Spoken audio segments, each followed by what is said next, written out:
राजवंश हवेली के उस हॉल में अब राजवंश परिवार वापस आ चुका था। डिस्कशन के बाद उन्होंने कुछ फैसले लिए थे जो अब वो अप्लाई करने वाले थे। सबकी नजरें नफरत से ज्योति को घूर रही थी। निर्मला देवी ने बार काउंटर पर बैठे वायु की तरफ देखा, जो अभी भी उसी वाइन ग्लास को हाथ में लिए बैठा था जो उसने रूम में रखा था। उसने एक घूंट शराब भी नहीं पी थी, बस कब से उस गिलास खेल रहा था। इतनी बड़ी सिचुएशन क्रिएट होने के बाद, इतना बड़ा सच सामने आने के बाद भी उसने एक शब्द भी नहीं कहा था, ना ही उसने नजरें उठाकर किसी की तरफ देखा था। उसे देखकर लग रहा था जैसे वो किसी गहरी सोच में गुम हो। निर्मला देवी ने उस पर से अपनी नजरें हटाई और सामने जमीन पर बैठे 7 लोगों को देखने लगी। वहां जमीन पर बैठी चारों औरतों के बाल काट दिए गए थे, जिससे वो बहुत बुरी दिख रही थी। उन्होंने हेमंत को आवाज लगाई। हेमंत अपने साथ एक बॉक्स लेकर वहां आया। निर्मला देवी ने कहा, सबको खिला दो। हेमंत उस बॉक्स को लेकर उन लोगों की तरफ बढ़ने लगा। वह सब दर्द भरी नजरों से उस बॉक्स को देख रहे थे जैसे उसमें उनकी मौत हो। हेमंत ने बॉक्स खोला, उसमें कांच के ट्रांसपेरेंट छोटे छोटे बॉक्स थे जिसके अंदर टैबलेट थी। हेमंत ने उनका मुंह जबरदस्ती पकड़कर उसमें उस दवाई को डालकर उन्हें खिला दिया। वह सब एक दूसरे को देखने लगे और दवाई के असर से मरने का इंतजार करने लगे। थोड़े समय बाद जब उन्हें अपने शरीर में कुछ भी गलत महसूस नहीं हुआ तो उन्होंने राहत की सांस ली कि तभी वह सब लोग अचानक खून की उल्टी करने लगे। फर्श खून के रंग और बदबू से भर गया था। उन्हीं वह उल्टी तब तक होती रही जब तक उनके शरीर का लगभग सारा खून बाहर नहीं आ गया। अब उनका चेहरा भूत की तरह सफेद दिख रहा था और वह बेहोश होने वाले के पर उनके पीछे खड़े बॉडीगार्ड से उन्हें उनकी गर्दन से पकड़ कर रखा था जिससे वह जमीन पर गिर भी नहीं सकते थे। निर्मला देवी ने ज्योति को देखा और कहा, हमने तुम पर विश्वास किया था और हम तुम्हें पसंद भी करते थे, पर हमारी पसंद तुम्हारा जाल थी जो तुमने हमारे लिए बुना था। तुम्हें क्या लगता है ज्योति, राजवंश खानदान से खेलना इतना आसान है? अब तुम्हें पता चलेगा कि सच क्या है। उनके ही कहते हैं।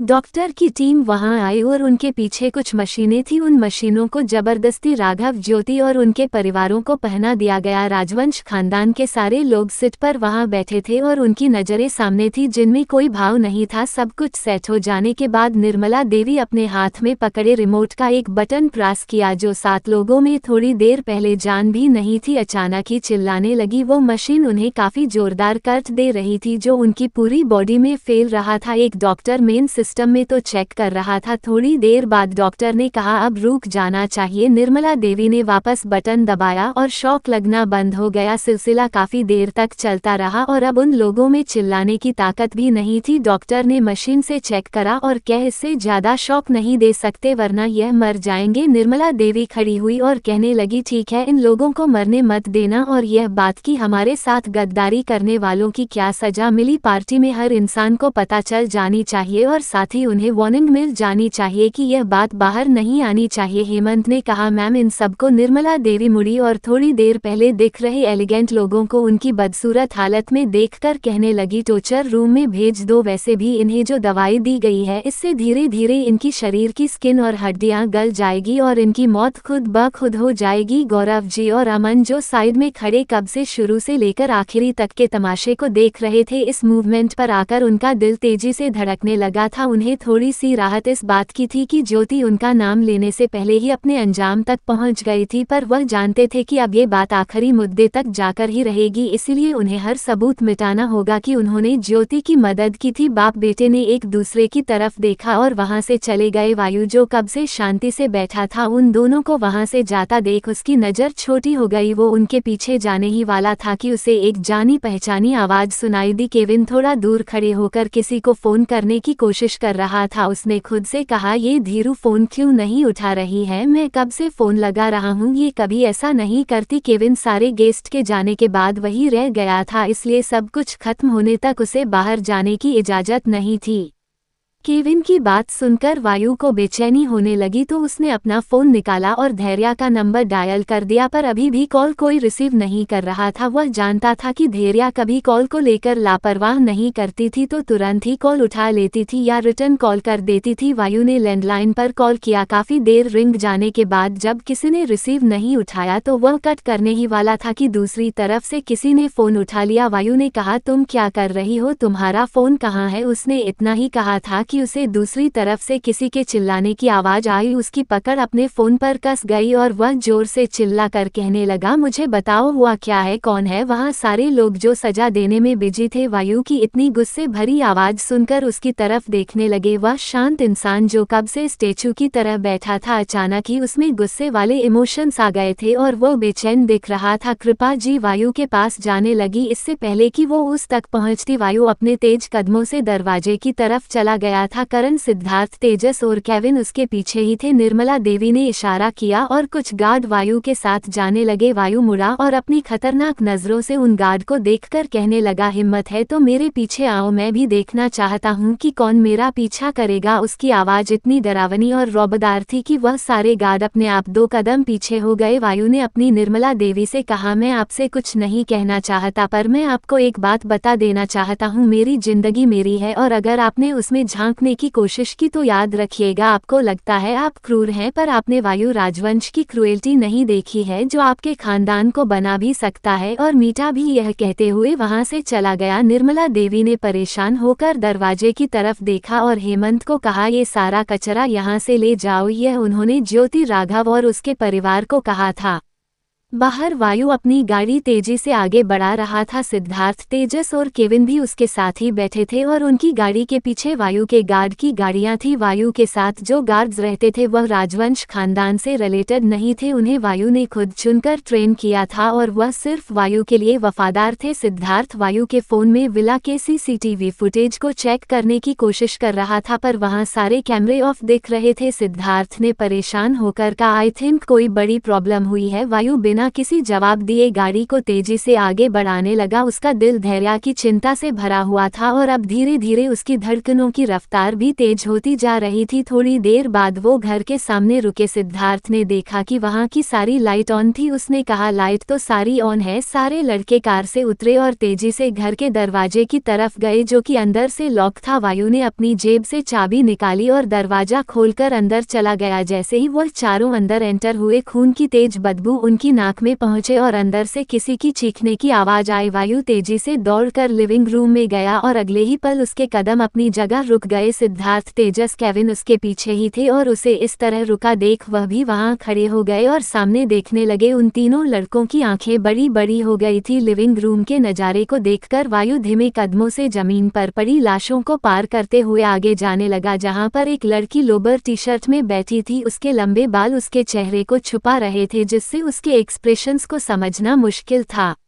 धैर्य के घर। वायु धैर्य के पास घुटनों के बल बैठा और उसके कंधे पर हाथ रखकर कहने लगा, धैर्य इधर देखो। पर धैर्य ने कोई रिएक्शन नहीं दिया। वायु ने उसे फिर आवाज दी, धैर्य मैं आ गया हूँ, इधर देखो। उसे खुद पर गुस्सा आ रहा था कि क्यों उसने यहाँ पर सिक्योरिटी का इंतजाम नहीं किया। उसने कभी नहीं सोचा था कि धैर्य पर कभी कोई हमला कर सकता है। हम पहले ऑफिस में एक बार हमला हुआ था और उस इंसान को ढूंढ नहीं पाया था। उसकी लापरवाही ने आज धैर्य की जान पर खतरे में डाल दी। इस बार वायु की आवाज से धैर्य ने अपना सिर उठाया। उसका आधा चेहरा उसके बालों से ढका था और उसके आधे चेहरे पर खून के छींटे दिख रहे थे। वह इस समय काफी भयानक दिख रही थी। उसके चेहरे की मासूमियत कहीं गायब हो गई थी और वह रूखा और बेजान लग रहा था। वायु का दिल टूटने सा लगा था। उसने धैर्य के बालों को उसके कानों के पीछे किया और अपने रुमाल से उसके चेहरे पर लगे खून को साफ करते हुए कहने लगा, शांत हो जाओ, तुम ठीक हो, कुछ बोलो। धैर्य ने कुछ नहीं कहा और वायु से नजरें हटाकर सामने पड़ी लाशों को देखने लगी और फिर उसकी नज़र अपने हाथ में पकड़े गन और जमीन पर गिरे खंजर पर गई जिससे उसने उन लोगों को मारा था। सिद्धार्थ, तेजस और केविन जमीन पर पड़े लोगों को देख रहे थे जिन्हें काफी बेरहमी से मारा गया था। एक आदमी की तो सीधे आंखों में खंजर मारा था जिससे उसकी आंख से खून बह रहा था। ये सारे सीन देखकर उन तीनों लड़कों के रोंगटे खड़े हो गए थे। वायु को इस समय वह सब देखने में इंटरेस्ट नहीं था। उसने तेज आवाज में गार्ड्स को बुलाया। कुछ गार्ड्स तुरंत अंदर आए और वो भी वहां का नजारा देखकर हैरान थे। वायु ने कहा, साफ करो। ये कहते हुए उसने धैर्य को गोद में उठाया और उसके कमरे की तरफ बढ़ गया। तेजस, सिद्धार्थ और केविन ने घर की सारी खिड़कियों को खोल दिया था तेज खून की बदबू वहां से चली जाए और फिर वह सब लिविंग रूम में बैठकर वायु का इंतजार करने लगे। सिद्धार्थ धैर्य का चेकअप करने के लिए जाना चाहता था क्योंकि वह उसकी हॉट कंडीशन अच्छे से जानता था जिसके कारण वह परेशान था। इतने सारे लोगों से लड़ाई करने पर उसका शरीर और दिल अच्छी कंडीशन में नहीं होगा, ये सोचकर वो उठा और बाहर चला गया। केविन और तेजस उसे बाहर जाता देख रहे थे। ऊपर कमरे में वायु धैर्या को वॉशरूम में ले गया और उसे सीधा ले जाकर शावर के नीचे खड़ा कर दिया। शावर का पानी धैर्या पर गिर रहा था और जमीन खून के रंग की पानी से नहा रही थी। धैर्या के कपड़े बुरी तरह खून से सने हुए थे। वायु को ये देखकर बहुत बुरा लग रहा था। उसके लिए धैर्या एक गुलाब की फूल की तरह थी, तरह नाजुक, प्यारी और हमेशा मन को खुश कर देने वाली, खुशबू देने वाली थी। पर इस समय खून की खतरनाक महक उसके शरीर से आ रही थी जो बिल्कुल अच्छी नहीं थी। वायु ने उसे बाहर खींचा, फिर टॉवल से कवर करके रूम में ले आया। उसने अलमारी खोलकर उसके लिए दूसरे कपड़े निकाले और उसे चेंज कराने लगा। पर कुछ सोचकर उसने जो कपड़े बेड पर रखे और कहा, चेंज कर लो, मैं आता हूँ। ये कहकर वो कमरे से बाहर चला गया। धैर्या ने अपनी नजरें उठाकर बंद दरवाजे को देखा और फिर बेड पर रखे कपड़ों को। राजवंश हवेली। वायु के वहां से जाने के बाद वहां मौजूद काफी सारे रिश्तेदार भी वहां से चले गए थे। निर्मला देवी आगे का मैटर ज्यादा लोगों से डिस्कस नहीं करना चाहती थी। कमरे में इस समय निर्मला देवी, कृपा जी, वैभव जी, हेमंत और उनके कुछ भरोसेमंद लोग बैठे थे। सबकी नजरें स्क्रीन पर थी जहां पर पार्टी में दिखाया गया वीडियो चल रहा था। थोड़ी देर बाद वीडियो को बंद किया गया। निर्मला देवी ने हेमंत की तरफ देखा और कहा, उस लड़की को ढूंढो। हेमंत ने हाँ में सर हिलाया और उन लोगों के साथ वहां से चला गया। कृपा जी ने निर्मला देवी की तरफ देखा और कहा, अब आप क्या करना चाहती हैं? निर्मला देवी ने अपना सिर ऊपर किया। उनके चेहरे पर कोई भाव नहीं था। उन्होंने कहा, वीडियो में ज्योति ने बताया कि वो प्रोसेस काले सूट वाली लड़की के साथ हुआ है और अगर उसने उस बच्चे को जन्म दिया है तो हमें हमारे खानदान का वारिस वापस चाहिए। लड़की देखने में बहुत आम दिख रही थी और हमारे यहाँ का बच्चा किसी भी तरह की आम जिंदगी नहीं जी सकता। हम उसे यहाँ वापस लाएंगे। कृपा जी ने अपने हाथों की मुट्ठियां बनाई और कहा, उस लड़की ने क्या कहा? माँ, आपने सुना था, ज्योति ने कहा था कि उसने उसके साथ धोखा किया। वह एक बिना शादी की माँ बनकर इतने सालों से उस बच्चे को पाल रही है और आप उसे उससे छीन लेना चाहती है। निर्मला देवी ने कहा, हम उसे अच्छा खासा कंपनसेशन देंगे जिससे वह अपनी आगे की जिंदगी जी सके। वैसे भी उस बच्चे पर उस लड़की का कोई हक नहीं है। कृपा जी कड़वाहट से मुस्कुराए और कहने लगी, माँ, आप सच में एक औरत है ना, आप एक माँ भी है, तभी भी आप दूसरी माँ से उसके बच्चे को छीन लेना चाहती है। निर्मला देवी ने अपना हाथ टेबल पर पटका और कहा, आप क्या चाहती है? इस बार उस लड़की से वायु की शादी करा दे, पर यह भी वैसा निकली तो हम ऐसा कुछ नहीं करेंगे। हमें सिर्फ उस बच्चे से मतलब है और किसी से नहीं। वायु पहले ही कभी पिता नहीं बन सकते और वो बच्चा हमारी आखिरी उम्मीद है। कृपा जी को आज निर्मला देवी में वह औरत नहीं दिख रही थी जो इस परिवार की नींव थी। उन्हें सिर्फ एक मतलबी इंसान दिख रहा था। ना चाहते हुए भी उनके मन में एक ही बात आ रही थी कि वो लड़की और वो बच्चा इन्हें ना मिले।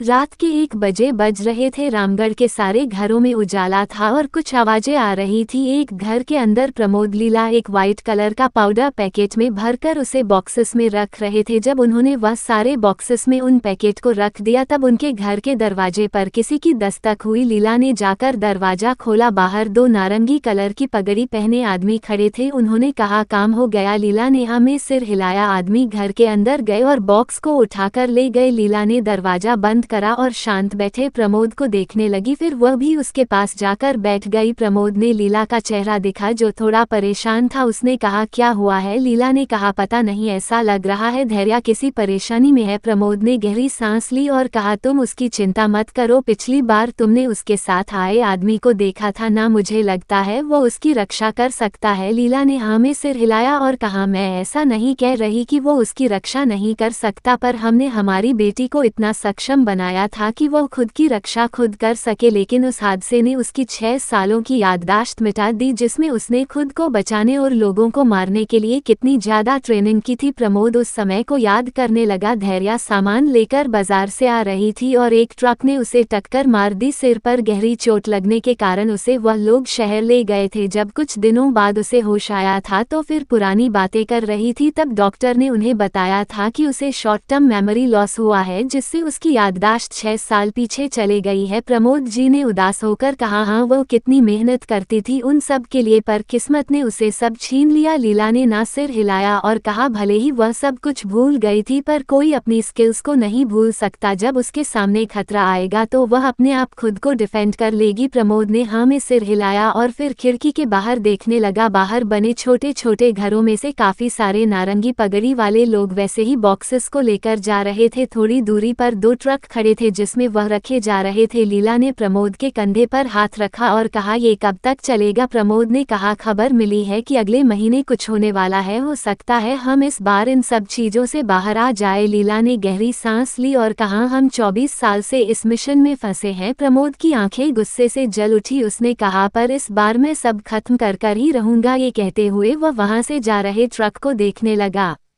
धैर्या का घर। धैर्या कपड़े बदल चुकी थी और चुपचाप बेड पर बैठी थी। वायु को उसकी सिचुएशन समझ नहीं आ रही थी, ना ही वह रो रही थी ना ही वह डर रही थी। ऐसा लग रहा था वह किसी गहरी सोच में हो। वह एक तक उसे देखने लगा, तभी उसे धैर्या की धीमी आवाज सुनाई दी। धैर्या अपने हाथों की तरफ देख रही थी। उसने कहा, वायु हमने उन सबको मार दिया। हमने ये कैसे किया? वह लोग हमें अपने साथ ले जा रहे थे और वो हमारे साथ कुछ करना चाहते थे। उनका छूना बहुत बुरा था। वायु हमने किसी को नहीं छोड़ा, हमने सबको मार दिया। वायु तेज कदमों से उसके पास गया और उसे गले लगाकर बैठ गया। वह धीरे धीरे उसका सिर सहला रहा था। धैर्या ने अपना सिर वायु के सीने पर रखा। वायु की दिल की धड़कन उसके मन को शांत कर रही थी। वायु धैर्या के शब्दों को सुनकर हैरान था। वह लड़की जिसने 8 प्रोफेशनल किलर को मार दिया था, उसे खुद ही नहीं पता कि उसने कैसे किया। उसकी वाइफ उसके लिए एक मिस्ट्री बनती जा रही थी। थोड़ी देर बाद जब धैर्या ने कोई मूवमेंट नहीं की तो उसने अपना सिर नीचे कर देखा। धैर्या सो चुकी थी। शायद कमजोरी के कारण वायु ने उसे बेड पर अच्छे से लेटाया और ब्लैंकेट से कवर कर दिया। तभी कमरे का दरवाजा खुला और सिद्धार्थ घबराते हुए अंदर आया। उसके हाथ में एक बड़ा सा मेडिकल बॉक्स था जिसमें कई सारे इंजेक्शन, सलाइन और दवाएं थी। उसे देखकर वायु की आंखें छोटी हो गई। उसने पहले बॉक्स को देखा और फिर सिद्धार्थ को। सिद्धार्थ की नज़र जैसे ही वायु से मिली, धैर्या के लिए उसकी परेशानी वायु के डर में बदल गई। धैर्या की दवाएं लाने के चक्कर में भूल ही गया था कि वायु उसकी वाइफ की कंडीशन के बारे में नहीं जानता है। उसने खुद को नॉर्मल रखा और अंदर आ गया। वायु खड़ा हुआ और कहने लगा, तुम कहाँ गए थे? जब वो धैर्या को कमरे में छोड़कर नीचे गया था तो वहाँ उसे केविन और तेजस्वी मिले थे। जब उसने उनसे सिद्धार्थ के बारे में पूछा तो उन दोनों ने बताया कि वह जल्दी में कहीं चला गया है। वायु को लगा कि कोई इमरजेंसी केस होगा। सिद्धार्थ ने अपने फेस को सीरियस बनाने की कोशिश की और कहा, मुझे लगा धैर्या को मेडिकल ट्रीटमेंट की जरूरत होगी। अरे मैं अपना बैग लाना भूल गया था, इसलिए वही लेने गया था। वायु को उसकी बातों पर शक हो रहा था पर उसने कुछ नहीं कहा और साइड हट गया। सिद्धार्थ मुड़ा और उसको देखकर कहने लगा, तुम थोड़ी देर बाहर जा सकते हो। वायु जाना तो नहीं चाहता था पर यह बात धैर्या की तबीयत की थी, इसलिए वह चुपचाप चला गया। सिद्धार्थ ने बॉक्स को ओपन करा और स्टेथोस्कोप से धैर्या की धड़कन चेक करने लगा। फिर उसने एक छोटी सी मशीन निकाली और उसके छोटे छोटे से पॉइंट को धैर्या के गले और सीने पर लगा दिया और मशीन में देखकर लगा। थोड़ी देर बाद जब मशीन में उसे ज्यादा परेशानी नहीं दिखी तो उसने उसे हटा दिया और वापस रख दिया। फिर उसने धैर्या को 2 इंजेक्शन दिए और जबरदस्ती उसका मुंह खोलकर कुछ टैबलेट खिला दी। उसने धैर्या की कलाई को पकड़कर उसकी नब्ज चेक की। सब समझाने के बाद उसने राहत की सांस लेकर खुद से कहा, थैंक गॉड मैंने टाइम पर इसे दवाएं दे दी। उसकी धैर्या के हाथों पर गई जहां गन और खंजर को पकड़ने के कारण छोटे छोटे कट लग गए थे। उसने उसके हाथों की ड्रेसिंग की और बाहर आ गया। वायु ने उसे एक शब्द भी नहीं कहा और वापस कमरे में चला गया। सिद्धार्थ ने खुद को राक्षस से बच जाने के लिए भगवान का शुक्रिया अदा किया और लिविंग रूम में चला गया। नीचे आकर वह केविन और तेजस के साथ बैठ गया। उसने कहा, केविन तुमने काफी अच्छा वीडियो बनाया। ज्योति उसकी हालत तो बहुत खराब थी और उस राघव की भी। कहते हुए उसके दिमाग में ख्याल आया। वह अच्छे से बैठा और कहने लगा, एक मिनट, कभी तुमने मुझसे वायु, रावी और वीरा के DNA रिपोर्ट ली थी और साथ ही राघव और हर्ष की? तुम्हारे पास राघव और हर्ष के DNA रिपोर्ट कहाँ से आई? तुमने राघव का DNA कहां से लाया? केविन ने कहा, प्लान बनने के बाद धैर्या का मुझे फोन आया था और उसने मुझे राघव की एंटरटेनमेंट कंपनी की किसी लड़की से बात करने को कहा था जो राघव से कनेक्ट हो और इत्तेफाक से वहां मेरी एक फ्रेंड थी जो बी लिस्ट एक्ट्रेस थी। उसने राघव के साथ थोड़ा सा फ्लर्ट किया और वो उस पर फ्लैट हो गया। उसी के जरिए मुझे राघव के बाल मिल गए थे। सिद्धार्थ ने कहा, वह सब तो ठीक है पर हमने जो वीडियो लगाया था उसके बाद आया वीडियो, वह कौन सा था? करण ने कहा, सर ने बनवाया था। सर काफी दिनों से राघव और ज्योति पर नजर रखे थे। उन्हें क्या पता कि वह दोनों रिलेशनशिप में है, पर उन्हें यह नहीं पता था कि हर्ष राघव का बेटा है। ये रिपोर्ट हमें सुबह ही किसी ने मेल करी थी पर वो कोई अननोन पसंद था जिसे हम ट्रेस नहीं कर पाए। केविन अपने सारे दांत निकल कर हंसते हुए कहने लगा, वह मैं था। करण ने कहा, पर मैम बहुत कमाल की है, उन्होंने इतनी जल्दी 2 दिन के अंदर इतनी सारी प्लानिंग की और एविडेंस को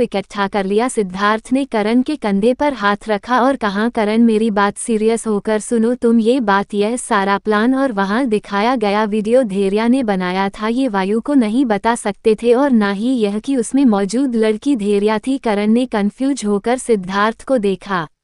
सिद्धार्थ ने एक लंबी सांस ली और कहा, मैं इस बारे में तुम्हें बाद में समझा दूंगा, पर यह धैर्या की तरफ से मैं तुमसे रिक्वेस्ट कर रहा हूँ। करण के लिए अपने बॉस से झूठ बोलना बहुत मुश्किल था, पर वह अपनी लेडी बॉस के लिए इतना कर सकता था।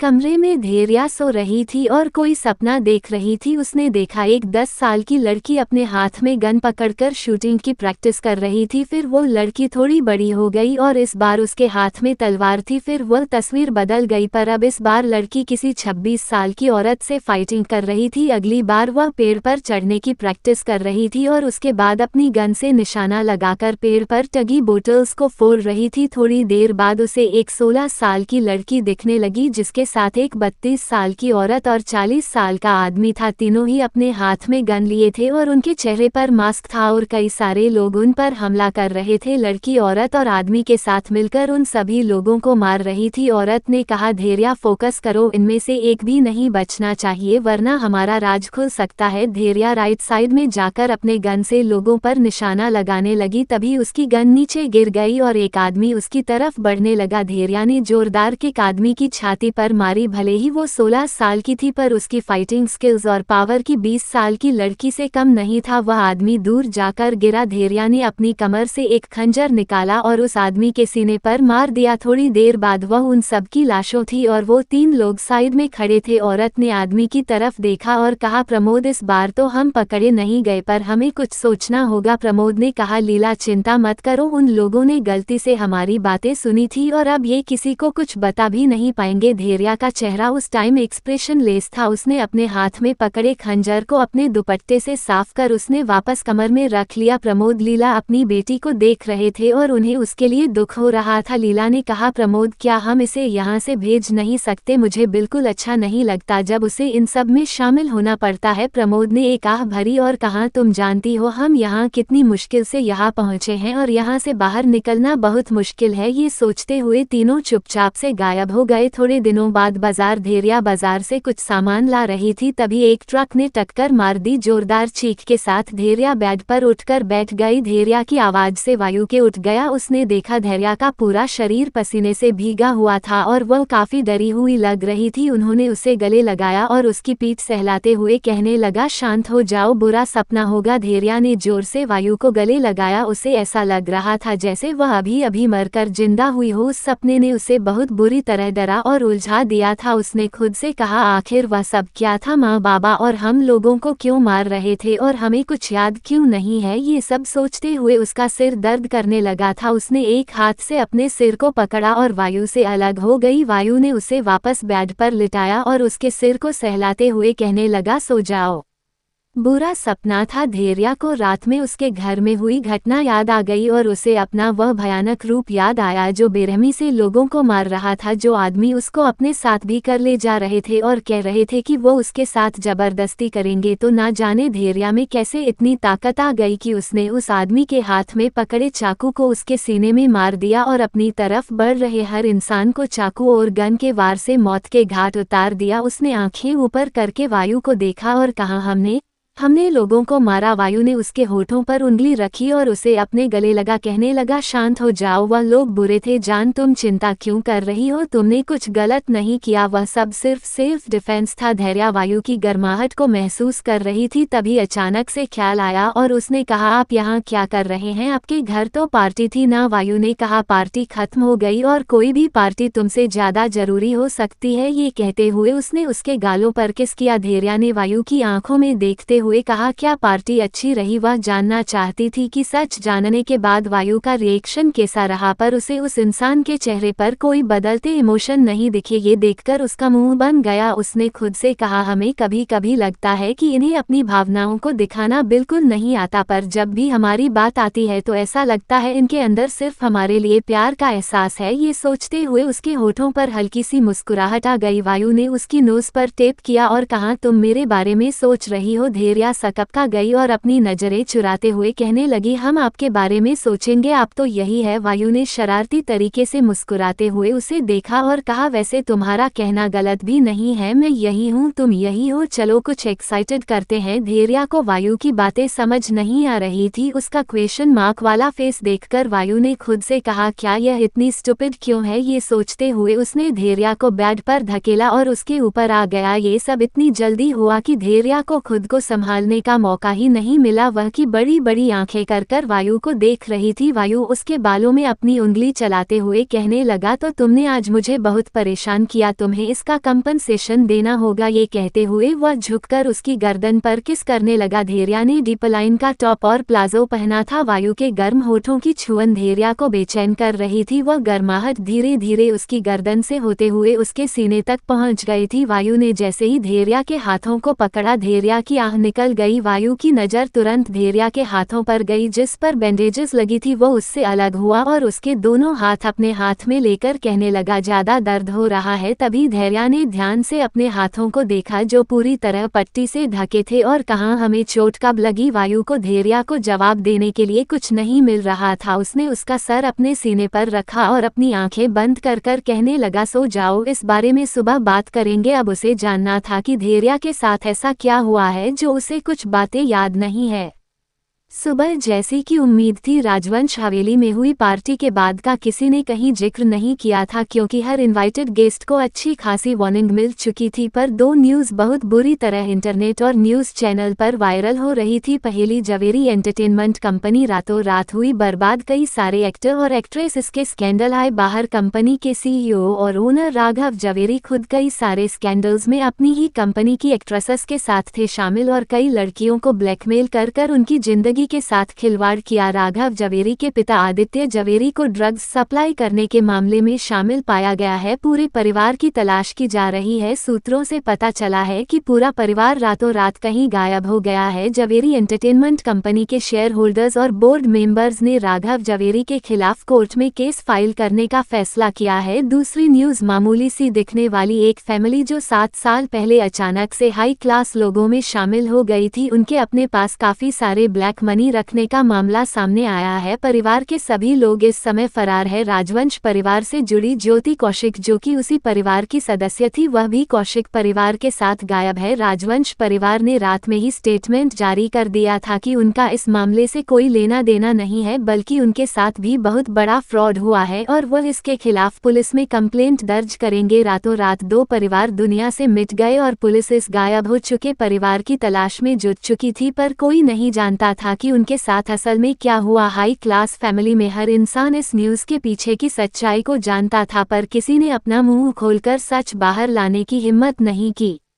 राजवंश हवेली। निर्मला देवी लिविंग रूम में बैठे टीवी पर न्यूज़ देखते हुए चाय पी रही थी। तभी हेमंत परेशान सा उनके पास आया। निर्मला देवी ने अपना सर ऊपर करा और हेमंत को देखा। हेमंत ने अपना सर झुकाया और कहा, बड़ी मालकिन, एक परेशानी हो गई है। निर्मला देवी की भौवें आपस में जुड़ गई। उन्होंने कहा, है क्या बात है? हेमंत ने कहा, रात को जब हमारे गार्ड्स ज्योति राघव और उनकी फैमिली को टॉर्चर रूम ले जा रहे थे तो उन पर रास्ते में एक गैंग ने हमला कर दिया और वह उन सारे लोगों को अपने साथ ले गए जिसने हम पर हमला किया था। उनमें से किसी ने किसी को भी गंभीर रूप से घायल नहीं किया, बल्कि उन्होंने इंजेक्शन से सबको निशाना बनाया जिससे वह लोग बेहोश हो गए थे और अब हम उन लोगों को पता नहीं लगा पा रहे हैं। निर्मला देवी की पकड़ अपने चाय के कप पर कस गई। उन्होंने कहा, जांच जारी रखो और अगर सुराग ना मिले तो वायु को इसमें शामिल करो। हेमंत ने हाँ में सिर हिलाया और चला गया। निर्मला देवी सोच में पड़ गई कि आखिर कौन हो सकता है जिसने राघव, ज्योति और उनके परिवार को बचा लिया, या फिर कोई ऐसा है जो यह नहीं सामने आने देना चाहता कि उनके परिवार का आखिरी वारिस कौन है, क्योंकि अगर हेमंत उस सूट वाली लड़की को नहीं ढूंढ पाया तो ये सच उन्हें वो लोग ही बता सकते थे।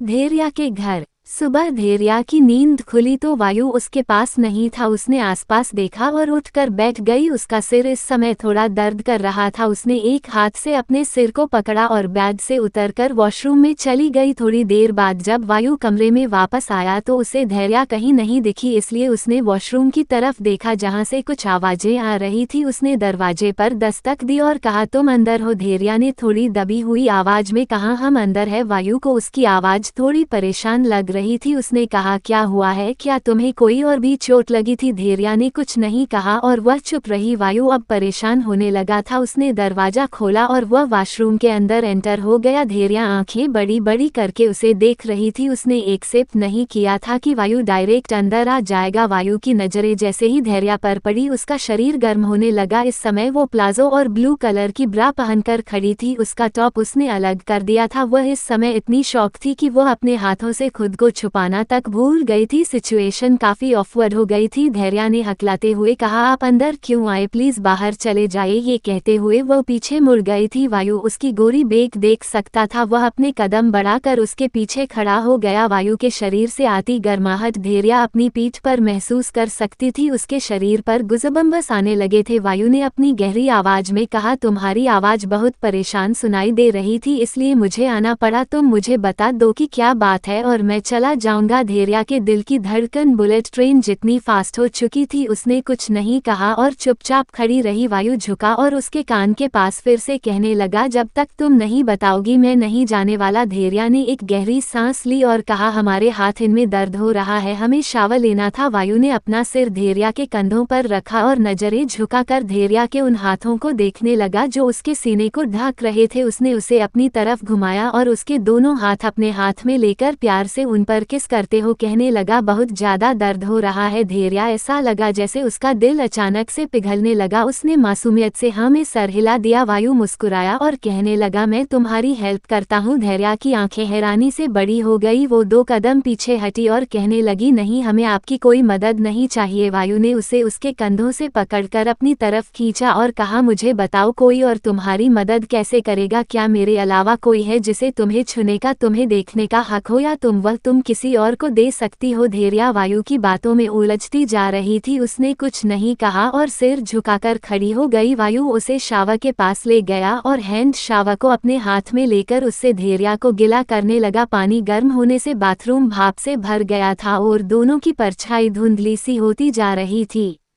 ऑस्ट्रेलिया में जगमगाते से एक बड़े से हॉल में काफी सारे लोग ड्रिंक और स्नैक्स का मजा ले रहे थे और कुछ लोग वायलेंट की धुन पर डांस कर रहे थे। माहौल काफी पीसफुल और अच्छा था। सेम कलर यूनिफॉर्म पहने कुछ लोग लेडीज और जेंट्स को अलग अलग ड्रेस के बारे में बता रहे थे। कई फ्लो में बटी हुई बिल्डिंग एक आलीशान जगह की तरह लग रही थी। रावी, वीरा, आहाना, शिव और सुल्तान कॉर्नर टेबल पर बैठे थे। एक लेडी उन लोगों के पास आई और प्यार से वीरा के गाल खींचते हुए कहने लगी, sweet little doll, you are so cute and your eyes line a blue diamond. वह एक ऑस्ट्रेलियन थी और कब से रावी और वीरा को ही देख रही थी। शायद उस औरत को बच्चे बहुत पसंद है। वह बार बार वीरा के गालों को खींच रही थी। वीरा और रावी ने मरून कलर का शॉर्ट फ्रॉक पहना था और उनके सर पर एक क्यूट रेड जेंट्स का हेयर बैंड लगा था। उस औरत को अपने साथ ऐसी हरकतें करता देख वीरा का चेहरा सख्त हो गया था। रावी अपना मुंह दबाकर अपनी हंसी रोकने की कोशिश कर रही थी। यही हाल है आहाना का भी था। वीरा के चेहरे के एक्सप्रेशन देखकर उन दोनों को बहुत मजा आ रहा था। तभी उन्होंने एक ठंडी आवाज सुनी। वीरा ने उस औरत को घूरते हुए कहा, ma'am, you better take hands off my face. औरत उसकी बात सुनकर हैरान हो गई क्योंकि उसकी आवाज सुनने के बाद उसके हाथ अपने आप उसके चेहरे से हट गए थे। वीरा से आ रहे औरा ने उसे 2 कदम पीछे हटने पर मजबूर कर दिया था। वह औरत मुस्कुराए और बोली, okay, I think you don't like it but you both are really cute. ये कहकर वो वहां से चले गई। रावी ने मुंह बनाया और कहा, दी, आपने उनको डरा दिया, आप सच में डरावनी हो। वीरा ने घूर कर रावी को देखा। इससे पहले कि वो कुछ बोलती सुल्तान झुका और उसने वीरा के कान में कुछ कहा जिसे सुनकर उसका चेहरा गंभीर हो गया। वो उठी और बिना कुछ कहे लिफ्ट की तरफ चली गई। धैर्या का घर। बाथरूम में वायु एकटक धैर्या को देख रहा था। पानी की बूंदें धैर्या के शरीर पर मोतियों की तरह चमक रही थी। उसका गुलाबी चेहरा नीचे झुका हुआ था। उसका प्लाजो पूरी तरह उसके पैरों से चिपक गया था जिससे उसके पतले और लंबे पैर साफ दिख रहे थे। वायु उसे ऐसे देख खुद को कंट्रोल नहीं कर पा रहा था। उसका गला सूख रहा था। वायु ने हेड शावर को साइड में हैंग किया और अपने कदमों को उसकी तरफ बढ़ाने लगा। धैर्या उसकी इस हरकत पर अपने आप पीछे होने लगी। उसकी पीठ वॉल से टकरा गई और वो अपना सिर ऊपर कर वायु को देखने लगी, जिसकी नजरें उस पर ही टिकी थी। वो झुका और धैर्या के कानों में अपनी गर्म सांसें छोड़ते हुए कहने लगा, जान तुम बहुत हॉट लग रही हो, तुम्हें इस तरह देखने का हक सिर्फ मुझे है। फिर अपना एक उसकी गर्दन और दूसरा उसकी कमर में डालते हुए उसे अपनी तरफ खींच कर कहने लगा, और तुम्हें इस तरह छूने का भी तुम सिर्फ मेरी हो। धैर्या को वायु की आवाज में एक बेचैनी सुनाई दे रही थी जो उसने आज से पहले कभी नहीं सुनी थी। वायु ने आगे कहा, मैं तुम्हें कभी नहीं छोड़ूंगा।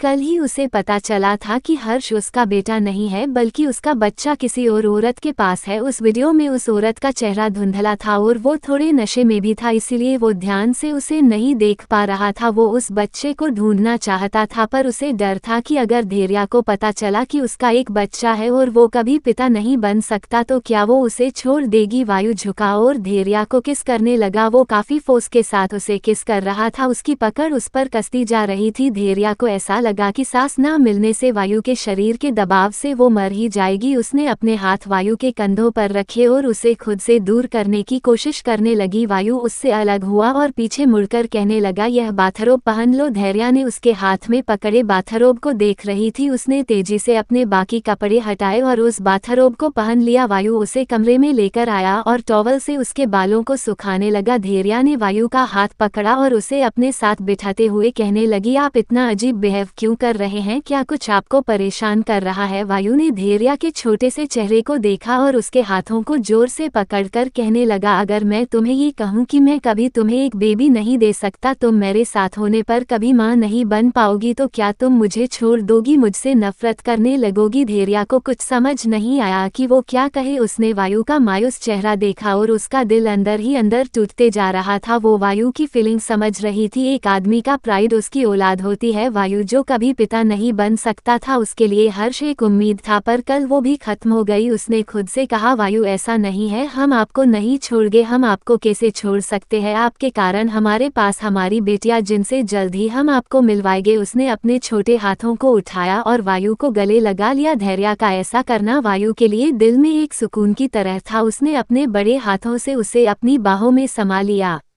ऑस्ट्रेलिया ट्रांसफॉर्मी का स्टोर टॉप फ्लोर पर रावी बड़ी सी खिड़की के सामने खड़ी थी और रात में चमकते शहर को देख रही थी। उसने बिना पीछे मुड़े कहा, क्या आपने लोगों ने उन्हें पकड़ लिया। सुल्तान जो कि वीरा के पीछे ही खड़ा था, उसने कहा, यस मैम, हम सही समय पर अपने लोगों को वहां भेज पाए थे और अब वह सारे लोग हमारे पास है, पर उन्हें किसी तरह की मेडिसिन दी गई है जिससे उनकी बॉडी अपने आप खत्म होती जा रही है। वीरा ने कहा, उनका इलाज करवाओ, कैसे भी मुझे वह सब लोग जिंदा चाहिए। सुल्तान ने कहा, मैम, हमारा जासूस जो राजवंश हवेली की पार्टी में गया था, उसने एक और खबर दी है। वीरा ने अपने एक सबॉर्डिनेट को वहां गेस्ट बनकर वहां भिजवाया था, जिससे उसे वहां हुई सारी घटना की डिटेल्स और वो वीडियो मिल गया था। वीडियो देखने के बाद वो तुरंत पहचान गई थी, उसमें उसकी मम्मी है। जब उसने कुछ दिनों में हुई बातों के बारे में इन्वेस्टिगेट करा तो उसे पता चला कि उनकी मम्मी उनके पापा के बारे में जान चुकी है और वो उनके साथ है। इस बात से उसे बहुत गुस्सा आया था। वो उस इंसान को अपनी मम्मा के पास नहीं चाहती थी। उसे ये भी पता चला कि उसकी मम्मा ने ज्योति को एक्सपोज करने का काम किया है, पर उसकी मम्मा यह नहीं जानती कि उन्होंने उन सब के लिए एक मुसीबत ला दी है। वो जानती थी कि राजवंश खानदान अब अपने असली वारिस को ढूंढने की जरूर कोशिश करेगा। वह अभी तक उस मुकाम पर नहीं पहुंची थी कि वो उनसे मुकाबला कर सके, इसीलिए उन्हें सच को दूर रखना था। वीरा अपने ख्यालों से बाहर आए और कहने लगी, क्या पता चला। सुल्तान ने कहा, आपकी मम्मी पर कल अटैक हुआ है। सुनते ही वीरा की मुठ्ठियां गुस्से में बंद हो गई। उसने धीमी की आवाज में कहा, किसने करा।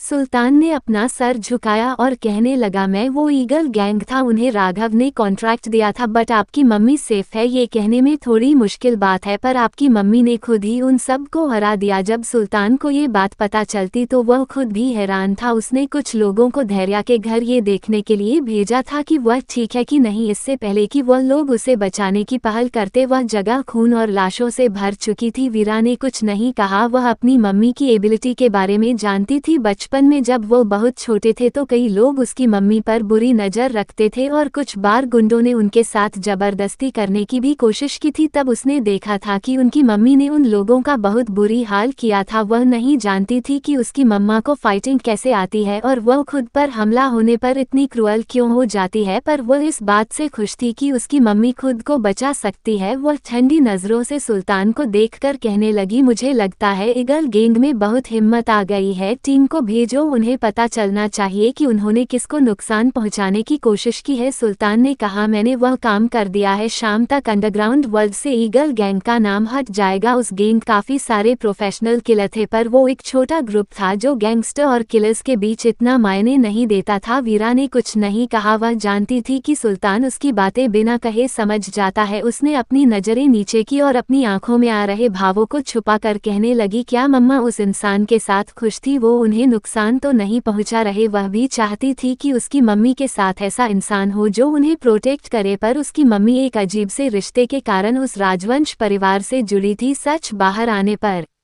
उनका साथ देने वाला पीछे हट सकता था, इसीलिए उसने कभी अपनी मम्मा को उनके लिए पापा लाने को फोर्स नहीं किया। सुल्तान ने कहा, यस मैम, आपकी मम्मी काफ़ी खुश थी और वायु राजवंश उनके साथ काफ़ी अच्छे से बिहेव करते हैं। सुल्तान वीरा को ज़्यादा बातें नहीं बता सकता था क्योंकि वह थी तो छोटी बच्ची ही। उसे कुछ वीडियो क्लिप और फोटोज मिले थे जिसमें उसने देखा था कि वायु धैर्या को कैसे पेम्पर पर कर रहा था और उसकी आंखों में सिर्फ उसके लिए प्यार था। वीरा ने कुछ नहीं कहा और पार्टी हॉल में वापस जाने लगी, पर कुछ कदम चलकर वो रुकी और उसने कहा, इंडिया कब तक जा सकते हैं? सुल्तान ने कहा, हम कल ही जा सकते हैं, पर आरएस कॉरपोरेशन के यहाँ के ऑफिस में कुछ मैटर हो गए हैं, हम वो सॉल्व कर ही जा पाएंगे। वीरा ने कहा, कैसा मैटर? सुल्तान ने एक आह भरी और कहा, शाही सर के कनाडा की पार्टी में ये बताने के बाद कि द्रासफॉर्मी के सारे स्टोर ब्रांच आप दोनों की है, तो कंपनी का कहना है कि आपको वह आरएस का ऑपरेशन में शामिल करनी चाहिए क्योंकि वह आप सब उस कंपनी के पैसे से ही चला रही है और उन सबको इसमें प्रॉफिट शेयर भी चाहिए। शेयर होल्डर्स भी इस बात के लिए आवाज उठा रहे हैं। वीरा की आंखें छोटी हो गई और उसने कहा, मीटिंग कल होगी और हम कल रात की फ्लाइट से इंडिया जाएंगे। उसे अपनी मम्मी की बहुत चिंता हो रही थी और उसे जल्द से जल्द बाहर जाना थी।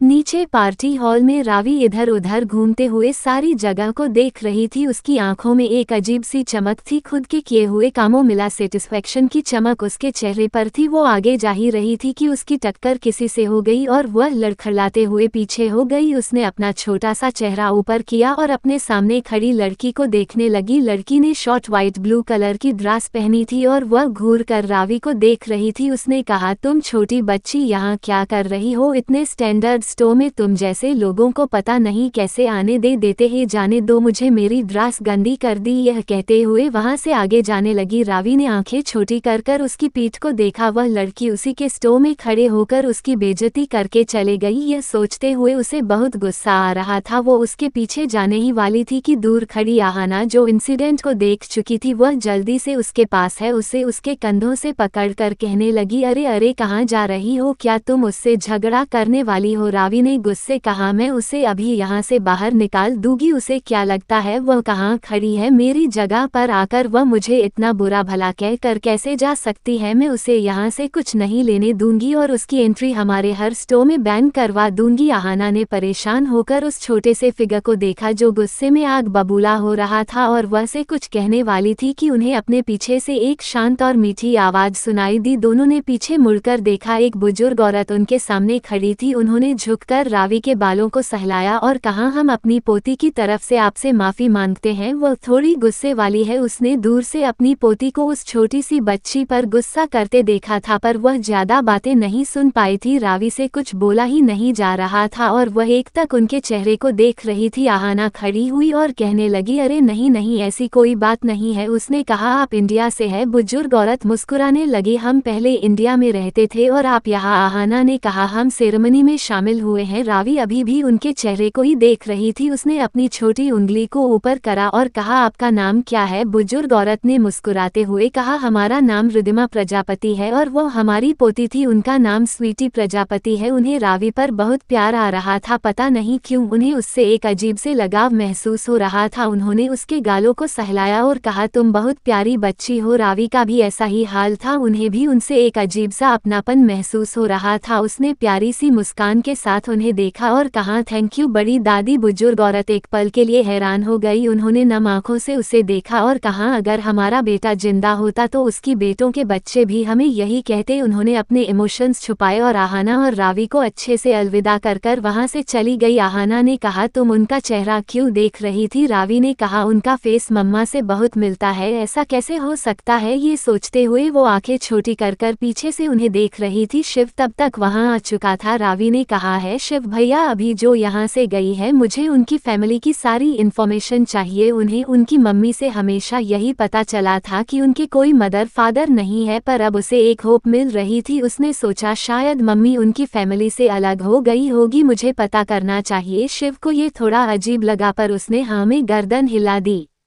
अहना ने रावी को देखा और कहा, तुम दोनों बहनें लोगों की जासूसी करती रहती हो और सजा देती रहती हो। रावी ने कुछ नहीं कहा और आगे जाने लगी। धैर्या का घर। वायु और धैर्या एक साथ लिविंग रूम में आए। केविन, सिद्धार्थ और तेजस वहीं बैठे थे। केविन ने देखा वायु ने धैर्या के कंधे पर हाथ रखा हुआ था और वह आराम से उसे वहां ला रहा था। ये देखकर केविन को थोड़ी जलन होने लगी। सिद्धार्थ ने कहा, तुम्हारी तबीयत कैसी है? धैर्या मुस्कुराई और कहने लगी, पहले से बेहतर है। केविन खड़ा हुआ और कहने लगा, चलो मैंने सबके लिए ब्रेकफास्ट बनाया है। धैर्या की आंखें खुशी से चमक उठी और उसने कहा, तुमने खाना बनाया, याद रखना अच्छा नहीं रहा तो हम सारी प्लेट तुम्हारे सर पर डाल देंगे। केविन ने मुंह बनाकर उसे देखा और कहा, क्या तुम कभी कोई अच्छा कॉम्प्लीमेंट नहीं दे सकती? धैर्या ने अपने कंधे उचकाए और कहा, ये खाने के टेस्ट पर डिपेंड करता है। हमेशा की तरह दोनों दोस्त की बातों में फिर से खो गए। वायु कहा, हाथ जो धैर्या के कंधे पर था उसकी पकड़ उन पर कस गई, जिससे धैर्या को थोड़ा दर्द हुआ। उसने अपना सर उठाकर वायु को देखा, जिसका चेहरा थोड़ा गुस्से में दिख रहा था। उसने बात बदलते हुए कहा, चलो हमें भी भूख लगी है। वो पांचों डाइनिंग टेबल पर बैठ गए और खाना खाने लगे। धैर्या के हाथ में चोट लगी थी, इसलिए वायु खुद अपने हाथों से उसे खाना खिला रहा था। सिद्धार्थ ने कहा, केविन तुम सच में काफी अच्छा खाना बना लेते हो।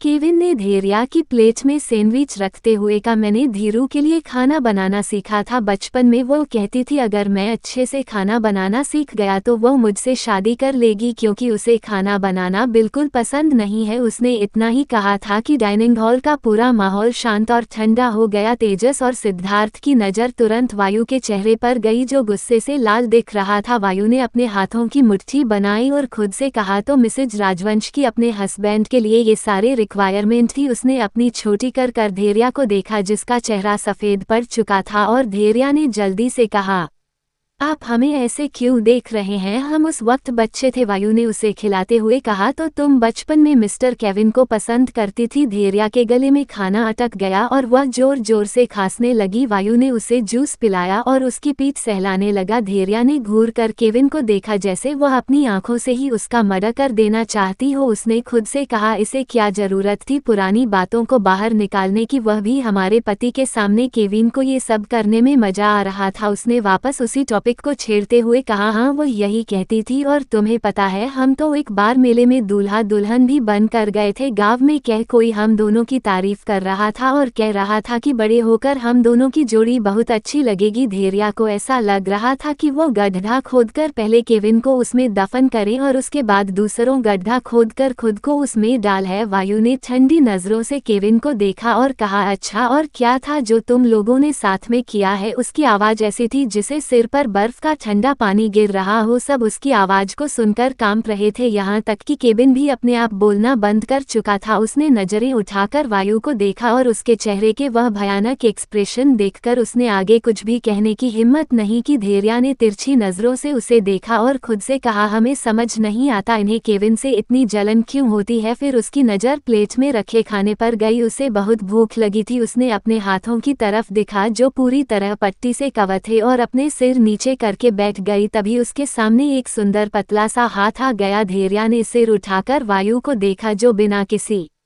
एक्सप्रेशन के उसे देख रहा था। धैर्या ने वायु के हाथ में पकड़े सैंडविच का बाइट लिया और मजे से उसे खाने लगी। उसने सोचा, सजा के बारे में बाद में देखेंगे, पहले पेट भर लिया जाए। हमें अगर इनकी डांट और गुस्से को सहना है तो थोड़ी ताकत भी तो चाहिए। ये सोचते हुए वो वायु के हाथ से खाना खाते जा रही थी। वायु ने आंखें छोटी कर उसे देखा और मन में कहा, अपने बचपन के दोस्त से शादी की बात करके और उसके साथ दूल्हा दुल्हन बनकर घूमने के बाद भी यह इतनी आराम से बैठी है। तुम रुको, तुम्हें तुम्हारे खाना होने के बाद बताता हूँ। ये सोचते हुए उसने जूस का गिलास उठाकर उसको पिलाया और नेपकिन से उसका मुंह साफ कर दिया। धैर्या ने केविन की तरफ देखा और कहा, तुम सच में काफी अच्छा खाना बनाना सीख गए हो अपने लिए। धैर्या के मुंह से तारीफ सुनकर केविन के चेहरे पर बड़ी की मुस्कुराहट आ गई। उसने लापरवाही से कहा, तो क्या तुम मुझसे शादी करने को तैयार हो? उसने इतना ही कहा था, एक तेज चमक उसके चेहरे के पास से होकर गुजरी और पीछे लगे लकड़ी के फ्रेम में घुस गई। केविन की सांस कुछ पल के लिए रुक गई। वह एक चाकू था जो इतनी नज़दीक से गुजरा था कि अगर वो थोड़ा सा भी चूक जाता तो उसका चेहरा बुरी तरह कट सकता था। उसने सामने देखा, वायु कोल्डली उसे देख रहा था। उसने कहा, तुम मेरी वाइफ के बारे में फिर से ऐसी बातें कहो। इस बार वह नाइफ या तो तुम्हारी आंखों के अंदर होगा या तुम्हारे गले के धेरिया। आंखें बड़ी बड़ी कर वायु को देख रही थी, पर उसने एक भी शब्द कहने की हिम्मत नहीं की। उसने केविन को देखकर खुद से कहा, गट्टू को जरूरत क्या थी वायु को उकसाने की। अब झेलो। सिद्धार्थ और तेजस ने देखा कि माहौल बहुत खराब हो रहा है। वह अपनी सीट से खड़े हुए और केविन को अपने साथ बाहर खींच कर ले जाते हुए कहने लगे, चलो केविन, हम थोड़ा बाहर घूम कर आते हैं। केविन अभी भी शौक में था। वह बिना कुछ बोले उन दोनों के साथ चला गया। उस बड़े से डाइनिंग हॉल में धेरिया और वायु अकेले बचे थे। धेरिया अभी भी दरवाजे की तरफ देख रही थी। उसने मन में उन 3 लोगों को कोसा जो उसे शेर की गुफा में अकेला छोड़कर चले गए थे। वह अपने ख्यालों में ही थी कि उसे अपनी गर्दन पर एक गर्म एहसास महसूस हुआ। उसने अपनी आंखें बंद कर ली। वायु उसके करीब आकर उसकी गर्दन पर किस कर रहा था। किस करते हुए उसने जोर से उसे बाइट कर लिया, जिससे धेरिया की आह निकल गई। वायु ने उसके गालों को अपने एक हाथ से पकड़ा और उसका चेहरा अपनी तरफ खींचते हुए कहने लगा, शादी,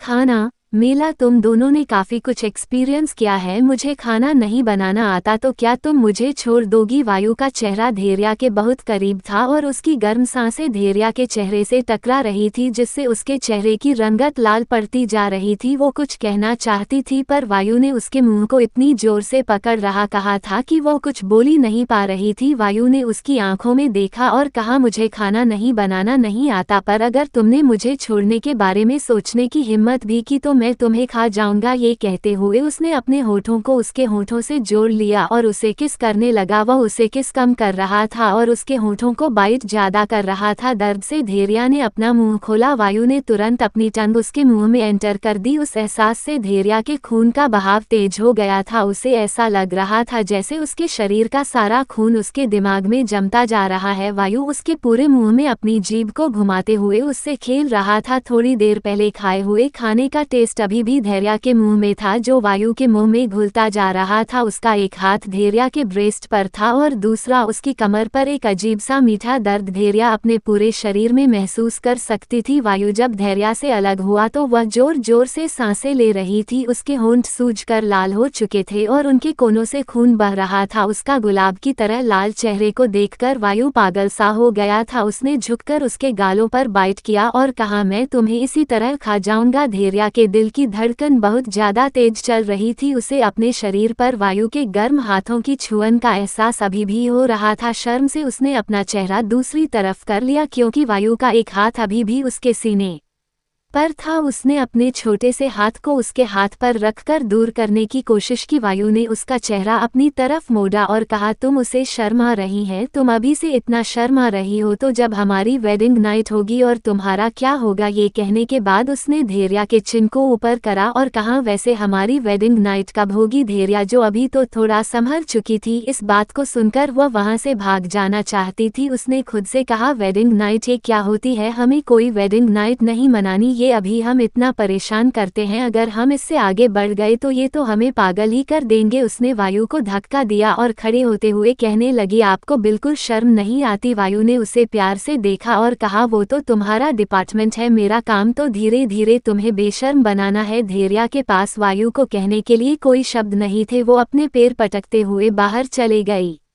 केविन सिद्धार्थ और तेजस के साथ गार्डन में बनी बेंच पर बैठा था। सिद्धार्थ और तेजस ने एक दूसरे की तरफ देखा और फिर सफेद चेहरा लेकर बैठे केविन को देखकर कहने लगे, मिस्टर केविन, आपको वायु को ऐसे परेशान नहीं करना चाहिए, आप उसे जानते नहीं हैं। चलो मैं आपको एक बात बताता हूँ, हमारे ऑफिस की पार्टी जिसमें किसी ने धेरिया को किडनैप कर लिया था और उसे अपने साथ ले गया था। वायु ने वहां जाकर उस इंसान के गले की आर पार एक बड़ा सा खंजर कर दिया था और जो लोग धेरिया को उठाकर ले गए थे उनके हाथों को काटकर अलग कर दिया था। उसके बाद उसने उस इंसान और उसके साथ रह रहे सारे लोगों को उसके घर के साथ जला कर दिया था। आप सोचिए, वह इंसान जिसने धैर्या पर बुरी नज़र रखी थी और उसने उसे किडनैप करने की कोशिश की तो वायु ने उसका वह हल किया, पर आपकी नज़रें तो उसकी वाइफ को बहुत प्यार से दिखती है। सोचिए वह आपकी इन प्यारी नज़रों के साथ क्या कर सकता है। केविन का चेहरा जो सफ़ेद था वह अचानक से डर के मारे पीला पड़ने लगा। उसने सिद्धार्थ की तरफ देखा और कहा, क्या ये सच है? इससे पहले कि सिद्धार्थ कोई जवाब देता उनके पीछे से एक मीठी सी आवाज़ आए, हाँ गट्टू ये सच है, वायु ने उसे मार दिया था और तुम जानते हो उस कटे हुए हाथ को देखकर हम इतना डर गए थे कि हम दोबारा वो सब याद नहीं करना चाहत। केविन को पहले वह दोनों लड़कों की बात बकवास लग रही थी, पर ये सब धैर्या के मुंह से सुनकर उसे पूरी तरह विश्वास हो गया था। उसने खुद से वादा किया कि अब वो वायु का प्रवोक करने की हिम्मत नहीं करेगा। धैर्या उनके सामने आए और अपने दोनों हाथ अपनी कमर पर रखकर कहने लगी, आप लोग बहुत बुरे हैं, आपने हमें उनके साथ अकेला छोड़ दिया। सिद्धार्थ ने शरारती तरीके से मुस्कुराकर उसे देखा और कहा, अगर हम तुम्हें अकेला नहीं छोड़ते तो तुम्हारा चेहरा और तुम्हारे होंठ लाल कैसे होते? धैर्या को फिर से शर्म गई और वह हकलाते हुए कहने लगी, सिद्धार्थ आपको ना आना, दीदी सही करती है,